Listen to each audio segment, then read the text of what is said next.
Latest खबरों के लिए यूं ही देखते रहिए लाइव डिस्ट्रिक्ट न्यूज और इस वीडियो के पसंद आने पर लाइक, शेयर और सब्सक्राइब करना ना भूलें।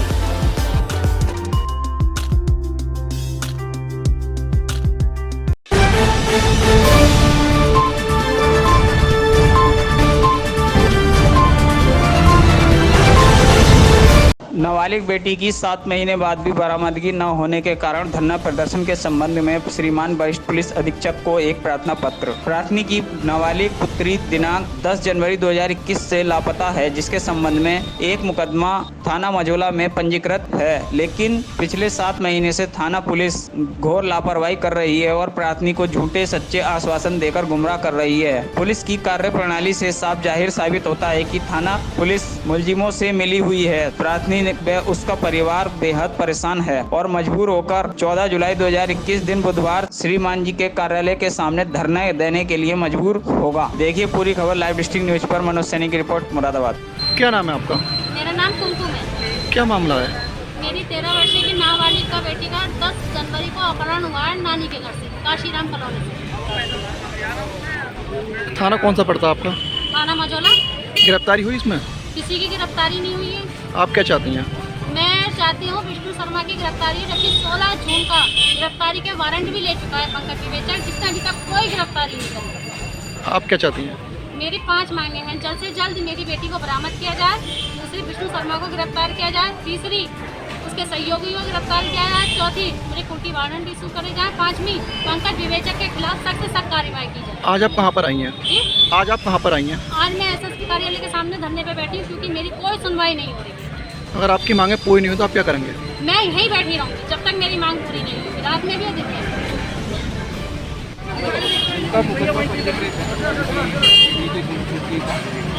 इन्होंने जो बताई है मूल रूप से संबल की रहने वाली है और इनकी जो नाबालिग बेटी काशीराम मझोला में आई हुई थी 15 दिन से वहाँ रही और ट्यूशन का गाना उसके बाद अपने पड़ोस में रहने वाले बताया है कि उसके साथ वो लग रहा है इसमें जो उनकी समस्या है उसको क्या आ रही है आपको? और तेजी से कार्रवाई करते हुए उसमें जल्द से जल्द जो अभी गायब है उसको बरामद किया। ठीक है, थैंक यू। लेटेस्ट खबरों के लिए यूं ही देखते रहिए लाइव डिस्ट्रिक्ट न्यूज और इस वीडियो के पसंद आने पर लाइक, शेयर और सब्सक्राइब करना ना भूलें।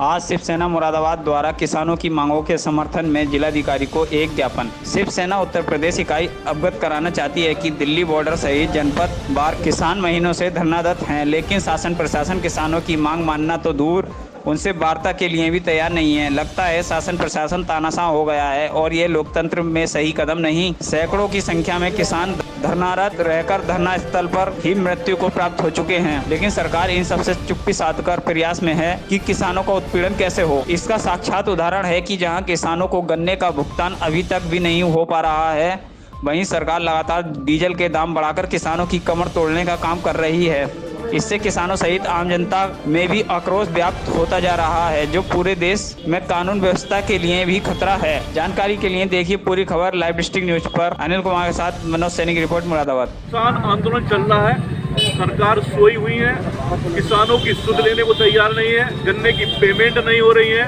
और डीजल के दाम बढ़ा दिए गए हैं। किसानों के बीच त्राही मची हुई है।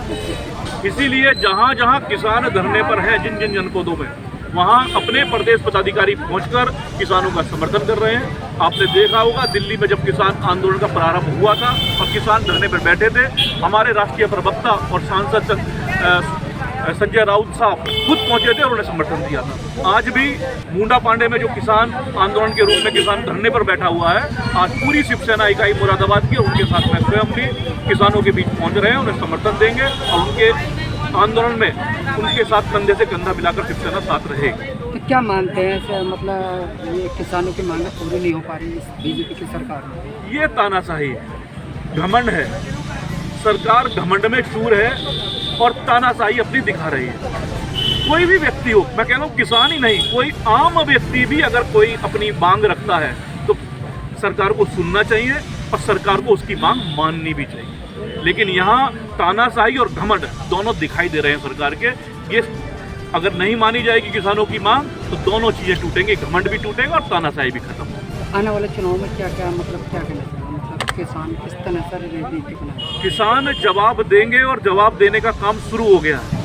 अगर किसानों से डरी हुई सरकार ना होती तो पंचायत चुनावों में जिस तरह से सुपड़ा साफ हुआ, फिर जिला पंचायत अध्यक्ष और ब्लॉक प्रमुखों के चुनाव में प्रशासन के मदद से सीटें जीतने का प्रयास किया, लेकिन विधानसभा या लोकसभा में ये नहीं हो सकता कि आप प्रशासन की मदद से चुनाव जीते जाएं।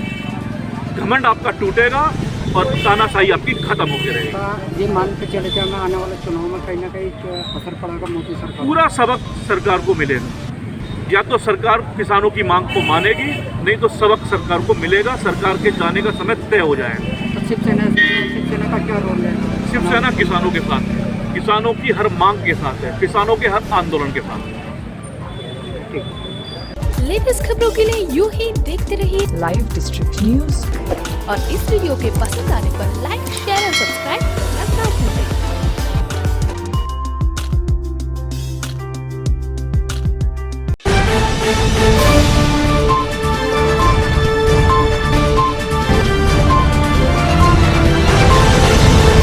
The bar association and library Moradabad द्वारा माननीय चेयरमैन महोदय bar council of Uttar Pradesh Prayagraj जिलाधिकारी महोदय को एक ज्ञापन। वर्तमान समय में अधिवक्ता अधिनियम 1961 में जो संशोधन प्रस्तावित है, जिनका गजट नोटिफिकेशन 25 जून 2021 को किया गया है, इन संसाधनों के क्रियान्वयन होने से अधिवक्ता ने अपनी बात न्यायालय में स्वतंत्रता पूर्वक कहने के मौलिक अधिकार का हनन होगा। अधिवक्ता के कदाचार के संबंध में और अधिवक्ता द्वारा अपनी बात रखते समय उसका आचरण कदाचार का है अथवा नहीं, ये कि निर्णय केवल न्यायालय पर निर्भर करेगा। The bar association and library Moradabad प्रस्तावित संशोधनों का कड़ा विरोध करती है और अधिवक्ताओं को अभिव्यक्ति का जो अधिकार संविधान में दिया गया है उसे यथावत बनाए रखने की मांग करती है। जानकारी के लिए देखिए पूरी खबर लाइव डिस्ट्रिक्ट न्यूज पर। मनोज सैनी की रिपोर्ट मुरादाबाद।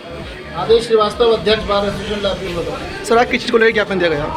आज हमने ये हमारे जो अधिवक्ता अधिनियम 1961 है उसमें बार काउंसिल ऑफ इंडिया ने कुछ संशोधन प्रस्तावित किए हैं, जिसमें कदाचार के लिए अलग अलग परिभाषाएं हैं और उन परिभाषाओं से अधिवक्ताओं का न्यायालय में फ्रीली कार्य करने में और अपनी बात रखने में अधिवक्ता को बहुत दिक्कत होगी। उसके विरोध में हमारा ये आज का धरना प्रदर्शन है और हमने ये अपना ज्ञापन दिया है जिलाधिकारी महोदय के माध्यम से बार काउंसिल ऑफ इंडिया के लिए और बार काउंसिल ऑफ यूपी को। सर क्या नाम है आपका? मैं राकेश कुमार बसी, general secretary bar association and library Moradabad. Sir क्या आज आपने ज्ञापन दिया? आज हमने हमारे बार काउंसिल ऑफ इंडिया द्वारा एक अधिवक्ता अधिनियम में एक संशोधन प्रस्तावित है, जिसके द्वारा हमें अपने न्यायालय के समक्ष अपनी बात पूरी स्वतंत्रता के साथ, पूरे अधिकार के साथ रोकने का प्रयास किया जा रहा है। हम इसका विरोध कर रहे हैं। फिलहाल हमने ये लड़ाई अभी ज्ञापन के माध्यम से लड़ रहे हैं। हमने ज्ञापन जिलाधिकारी के महोदय के द्वारा बार काउंसिल ऑफ इंडिया और bar council of Uttar Pradesh के चेयरमैन को प्रेषित कर दिया गया है। उनसे निवेदन किया गया है कि इन संशोधनों को तुरंत प्रभाव से खारिज किया जाए और अगर वो हमारी इच्छाओं की पूर्ति नहीं करते तो ये निश्चित बात है कि हम अधिकारों अपने अधिवक्ता के अधिकारों की सुरक्षा के लिए हर प्रकार की लड़ाई लड़ेंगे और लड़ने के लिए तैयार हैं। लेटेस्ट खबरों के लिए यूं ही देखते रहिए Live District News. और इस वीडियो के पसंद आने पर लाइक, शेयर और सब्सक्राइब करना ना भूलें।